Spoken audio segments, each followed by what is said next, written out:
Dictation शुरू होगी 5 second बाद।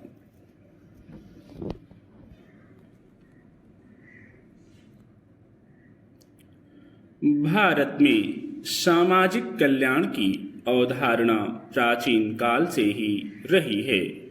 लोग एक दूसरे की मदद के लिए आगे आते रहे हैं। वर्तमान दौर में भी इसकी प्रासंगिकता बनी हुई है। व्यवसाय समाज का महत्वपूर्ण अंग है, इसलिए व्यावसायिक प्रतिष्ठानों से भी सामाजिक कल्याण में योगदान की अपेक्षा की जाती है। देश में अधिकांश व्यावसायिक कार्य निगमित या कंपनी स्वरूप में होते हैं और उनके भी कुछ सामाजिक उत्तरदायित्व बनते हैं। इस उद्देश्य की पूर्ति के लिए कंपनी अधिनियम 2013 में निगमित सामाजिक उत्तरदायित्व की अवधारणा को सम्मिलित किया गया है। इस अधिनियम की धारा 135 में निगमित सामाजिक उत्तरदायित्व यानी CSR से जुड़े प्रावधान किए गए हैं। इनमें कहा गया है कि कंपनी जिसकी कुल संपत्ति 500 करोड़ रुपए या उससे अधिक है और 1000 करोड़ रुपए या अधिक का कारोबार कर रही है, उसे इस अधिनियम की अनुसूची 7 में सम्मिलित सामाजिक कल्याण की विभिन्न गतिविधियों के लिए अपनी राय का 2% खर्च करना होगा। इन प्रावधानों में यह व्यवस्था भी की गई है कि कंपनी की ओर से नियुक्त एक समिति निगमित सामाजिक उत्तरदायित्व के लिए नीतियां तैयार करेगी और उनके क्रियान्वयन की निगरानी करेगी।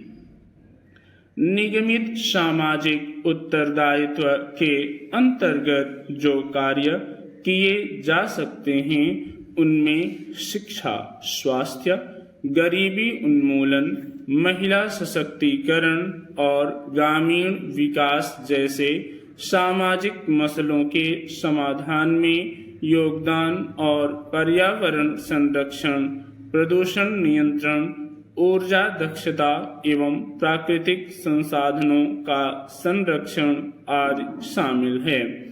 इसमें निष्पक्ष व्यापार प्रथाओं को अपनाने, कर्मचारियों के अधिकारों का सम्मान करने और समुदाय के आर्थिक विकास में योगदान करने वाली क्रियाएं भी सम्मिलित हैं।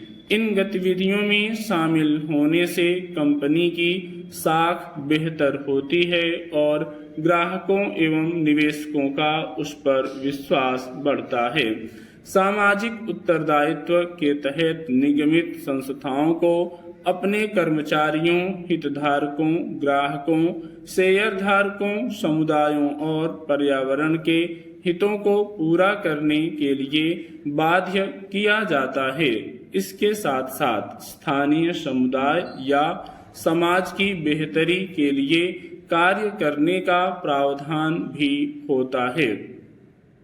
संयुक्त राष्ट्र औद्योगिक विकास संगठन CSR की अवधारणा को व्यवसाय प्रबंधन रणनीति के रूप में मानता है। इसके तहत निगमित संस्थाएं अपनी नियमित दिन प्रतिदिन की परिचालन गतिविधियों और अन्य कार्यों में सामाजिक कल्याण के विभिन्न कार्यों को संचालित करती हैं। यह सामाजिक, पर्यावरणीय और आर्थिक आवश्यकताओं के बीच संतुलन बनाने का एक तरीका है। भारत में निगमित सामाजिक उत्तरदायित्व को महत्वपूर्ण माना गया है। देश में कंपनियों की ओर से इस कार्य पर वित्त वर्ष 2022-23 में 15,524 करोड़ रुपए खर्च किए गए, जो वर्ष 2023-24 में बढ़कर 17,967 करोड़ रुपए हो गए। लगभग 98% कंपनियों ने अपनी पूरी CSR राशि खर्च की और करीब आधी कंपनियों ने नियमानुसार निर्धारित व्यय से अधिक खर्च किया। सार्वजनिक क्षेत्र के निगमों PSU ने भी वित्त वर्ष 2022-23 की तुलना में अपने CSR योगदान में 19% की वृद्धि की। CSR में सर्वाधिक खर्च 1104 करोड़ रुपए शिक्षा पर किए गए। स्टॉप।